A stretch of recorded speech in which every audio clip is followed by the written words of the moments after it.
నల్లగొండ జిల్లా వేములపల్లి మండలం మంగాపురం గ్రామంలో ఒక హృదయ విదారక సంఘటన చోటు చేసుకుంది. తన సొంత కొడుక్కి అటాక్ వచ్చి ప్రాణాపాయ స్థితిలో ఉన్నప్పటికీ తల్లి వాళ్ళ అత్తగారు ఇచ్చిన డబ్బులు పెట్టి కొన్న ఎకరం భూమిని అమ్మలేకుండా అతని మీద తిరుగుబాటు చర్య చేస్తూ ఆల్రెడీ ఒకసారి అటాక్ వచ్చింది, ఇంకోసారి అటాక్ వస్తే ఆయన ప్రాణాపాయ స్థితిలో ఉన్నది. అప్పటికి కరుణిస్తలేదు. ఇక్కడ ఈ ఊళ్ళో ఉన్న పెద్ద మనుషులందరికీ అబ్బాయి యొక్క పరిస్థితి చూసి ఆయనకు సపోర్ట్ చేయాలని అందరు కోరుకుంటున్నప్పటికీ తల్లి మాత్రం ఇక్కడి నుంచి వెళ్ళిపోయి ఎక్కడో ఉండి ఆయనకు ఆల్రెడీ కొన్ని అప్పులైనాయి. అప్పులు తీసుకోవడానికి అప్పుల మీద పడడం వలన అటాక్ వచ్చింది. ఇంకోసారి కాక అప్పుల కాక ఆయన ఇబ్బంది పెడితే ఆయన చనిపోయే పరిస్థితి ఉంది. దీని మీద ఎమ్మటే చట్టరీత్యా ఆమెపై అనేక రకాల చర్యలు తీసుకొని అతనికి న్యాయం చేయాలని మా ఛానల్ తరపు కోరుతున్నాం. ఒకసారి వాళ్ళ యొక్క బాధలు అనేది వాళ్ళ మాటలు వినండి. మేడం మీ పేరండి? ఓర్సుకన్య, మాది మంగపురం గ్రామం. నా బాలంలో అమ్మగారు. అయితే ఇక్కడికి నాకు కట్నం తరపుగా 3 లక్షలు 9 తులాల బంగారం పెట్టిర్రు. ఆ 3 లక్షలు తీసుకొని వచ్చి ఇక్కడ 1 లక్ష రూపాయలు పెట్టి ఎకరం తీసుకుంది. 2 లక్షలు ఆమెకాన్నే ఉన్నాయి.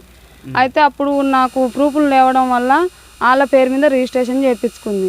ప్రూఫ్లు అంటే ఏ భూమి కొన్నారమ్మా అప్పుడు మీరు? మేము మా పెదమామది లావణ్య పట్ట గవర్నమెంట్ భూమి. అప్పుడు నాకు ఎలాంటి ప్రూఫ్లు పెళ్ళైనాక 1.5 సంవత్సరం దాకా రాలేవు. అయితే ఏమన్నది, నేను చేయించుకుంటా, తర్వాత నీ పేరు మీద చేపిస్తాం అన్నారు. సరే ఇట్లా చేస్తారు కదా అనుకొని చేయించుకున్నాం. సరే ఇన్ని రోజులు ఇక అడగలేదు. సరే ఇస్తుందిగా అని అడగలేదు. ఇప్పుడు నాకు కొద్దిగా అప్పులైనాయి. నా భర్త కొద్దిగా కాంట్రాక్టర్ వర్క్ చేయించిండు, బిల్లులు రాక అప్పులైనాయి. ఊళ్ళో నేను 4 కాడ అప్పులు తెచ్చిన. వాళ్ళు నన్ను కట్టాలని అడిగిర్రు. అయితే నాకు సరే మీ ఏదైనా ఒక కార్యక్రమాన్ని నీరి మొత్తం ఇవ్వకుంటామే, కార్యక్రమాన్ని నీరి నేను అమ్ముకొని అప్పులు కట్టుకుంటా, ఊళ్ళో తలెత్తుకోలేకుంటున్నాను నా భర్త అన్నాడు. అంటే మీ ప్రాణాలు పోయినా సరే మీరు దచ్చినా పర్లేదు కానీ మేమైతే ఇయ్యం అని మా అత్త అన్నది. అంటే మీరే కొన్నారు కదా, మీరు మీ డబ్బులు పెట్టుకున్నారా? మీ అత్తయ్య? మా డబ్బులే, మా అమ్మగారు ఇచ్చిన డబ్బులే. దానికి సాక్ష్యాలు కూడా ఉన్నది కానీ ప్రూఫ్లు మా కాడ. రిజిస్ట్రేషన్ ఆమె పేరు మీద అయింది. అంటే పెద్ద మనుషులు ఉన్నారుగా మీరు, మీకు సాక్ష్యాలు? పెద్ద మనుషులు ఉన్నారు. పెద్ద మనుషులు అయితే ఊళ్ళోకి వస్తే మేము న్యాయం చేస్తామన్నారు. వచ్చి నెల 15 రోజుల దాకా ఊళ్ళో పెద్ద మనుషులు అమ్మడి తిరిగిన పెద్ద మనుషులు ఫోన్లు చేసిర్రు మా అత్తకు. వాళ్ళు ఏమి చేయకుండా లేదు, చేసిర్రు, రమ్మని కూడా అడిగిర్రు. అడిగితే నేను రాను, నేను చావాలంట, నేను ఉండొద్దంట, నేను లేకుంటుంటే ఆస్తి పంచిస్తుందంట. ఈలోపు అట్లా అన్నాక మా మామ అసలు ఎలాంటి గలీజ్ మాటలు అన్నాడు, చెప్పుకోలేని మాటలు అన్నాడు. అట్లా కూడా నేను ఓర్చుకొని ఉన్నా, అయినా కూడా రాలేరు. ఇక నాకే మనసు తిరిగి నేను సూసైడ్ చేసుకున్నా. పురుగుల మందు ఆయన తాగితే పక్కన ఎమ్మటే ఇట్లా మా చిన్నమామ వాళ్ళు ఉంటే వాళ్ళ హాస్పిటల్లో చేర్చినాక ఒక ఫోన్లు వేసిర్రు, ఇట్లా మందు పోసుకుంది ఇట్లా సంగతి అంటే అది నటిస్తుంది, మా కావాలని నటిస్తుంది, యాక్షన్ చేస్తుంది. హాస్పిటల్లో 10,000 బారదెంగితే రిపోర్ట్లు ఇస్తారు, అట్లా యాక్షన్ చేస్తుందని మా మరిది మా ఆడబిడ్డ మొత్తం ఊళ్ళో మొత్తం పుకారెలా తీసిర్రు. ఊరు మొత్తం తిరిగిర్రు, చేసిర్రు. మా నాన్న ఏగలేకపోయి కేసు పెట్టిండు. మా కాడ కేసు పెట్టుకున్నాం. మా కాడ కేసు పెట్టుకుంటే రావట్లేదు. అయితే కేసు వేసినాక మళ్ళీ ఒకసారి పోయి పోలీసులు పట్టుకొస్తే సాక్ష్యం గిట్ట అందరు చెప్పినాక సరే ఎకరం భూమి ఆమెకే అని సాక్ష్యం 15వ తారీఖు వచ్చి నేను పెద్ద మనుషులలో మాట్లాడి వాళ్ళకి ఇస్తా అని సంతకాలు గిట్ట పెట్టిపోయింది పోలీస్ స్టేషన్లో. పెట్టిపోయింది. ఇక తర్వాతకి రాలే. ఈలోపు మా ఆయనకు కొద్దిగా ఇచ్చేటోళ్ళు ఫోన్లు చేసేసరికి మరి టెన్షన్లో బాధలో హార్ట్అటాక్ వచ్చింది. వస్తే ఇక్కడనే సురపేటలోనే హాస్పిటల్లో తీసుకెళ్తే బతకడు, మీరు 3 గంటలలో హైదరాబాద్ తీసుకుపోవాలి, లేకపోతే బతకడు అని చెప్పారు. అయితే అట్లా కూడా ఇట్లా బతకడు అంటుండు, సీరియస్ గుర్రు, అంబులెన్స్లో ఆక్సిజన్ గిట్ట పెట్టుకొని తీసుకుపోతున్నాం మేము, మరి ఎట్టుండేమో అని మళ్ళీ నేనే ఫోన్ చేసిన, చెప్పాలి కదా అని. ఫోన్లు చేస్తే ఫోన్లు ఎత్తలే. మా ఆడబిడ్డ చేసిన, మా అత్తలో చేసిన, మా మరిది చేసిన, ఎవ్వరు ఎత్తకపోయి హాస్పిటల్లో పోయినాక సీరియస్గా ఉండి మేము గ్యారంటీ చెప్పలేము, ఆపరేషన్ అయ్యేదాకా మేము చెప్పలేము రా. స్టెంట్ పడ్డాక కూడా మనిషి బీపీ 180 190 పెరిగింది. అయితే ఇట్లా మా అమ్మ మా నాన్న వాళ్ళు ఎవరైనా ఫోన్ చేసి రానే అన్నాడు. అంటే చేయలేరని చెప్పిన. నా భర్త అన్నాడు, నిజంగా నేను ఎవరికి పుట్టినో నాకు అమ్మ నాన్న లేనట్టుర్రే అని ఏడ్చిండు.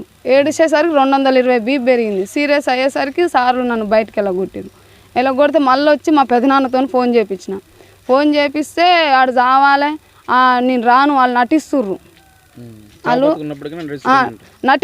మమ్మల్ని పట్టుకుందామని నటిస్తుర్రు, మేము రాము అని మా అత్త అట్లా అని ఇంతవరకు మళ్ళీ ఇక రావట్లేదు. నాకు ఎలాంటి న్యాయం చేయట్లేదు. కనీసం మరి ఆమెదంటే ఇవ్వకుంటామే, కనీసం నా అమ్మగారు కోనిచ్చిందన్న ఇవ్వట్లేదు. ఆమె చిన్న కోడలకు మాత్రం వాళ్ళ అమ్మగారు ఇచ్చింది ఎమ్మటే రిజిస్ట్రేషన్ చేయించింది, నాది మాత్రం చేపియట్లేదు. నేనేం తప్పు చేసిన అది కూడా తీసుకొచ్చి ఊళ్ళో నన్ను నువ్వేం తప్పు చేసిన నా భర్త తాగి తిరిగిందా, నా భర్త 12 సంవత్సరాల పిల్లగాని కాంచి పని చేసిండు, నా ఆస్తి నాకు కావాలి, నాకు న్యాయం చేయరు. చెప్పండి, వీళ్ళు చెప్పిన వీళ్ళ పరిస్థితి అనేది నిజమేనా? ఇది కొంతవరకు అయితే నిజమేనండి. ఇప్పుడు వీళ్ళు మా ఊరు ఇచ్చిండ్రు, ఈ మా ఊరు పిల్లలే వీళ్ళు. కానీ ఈ మధ్యకాలంలో అక్కడ ఏదో పనికని దూరంగా పోయారు. ఆ పిల్లాడు కొన్ని అప్పులు ఊళ్ళో తీసుకున్నాడు, అది అక్కడ బిల్లులు ఆగినాయంట. ఆ బిల్లులు ఆగటం వల్ల కర్ణాటక స్టేట్లో బిల్లు ఆగిపోయి తలకి ఉన్న లారీలను గుంజుకోపోయాడు. కొద్దిగా వెనకబడి ఊళ్ళో అప్పులు కట్టలేక ముఖం చూపించలేక ఇక్కడికి రాలేదు. అక్కడ పక్క వాళ్ళ అత్తగారి బాల్యంలో ఉంటే అక్కడ ఉంటుండు.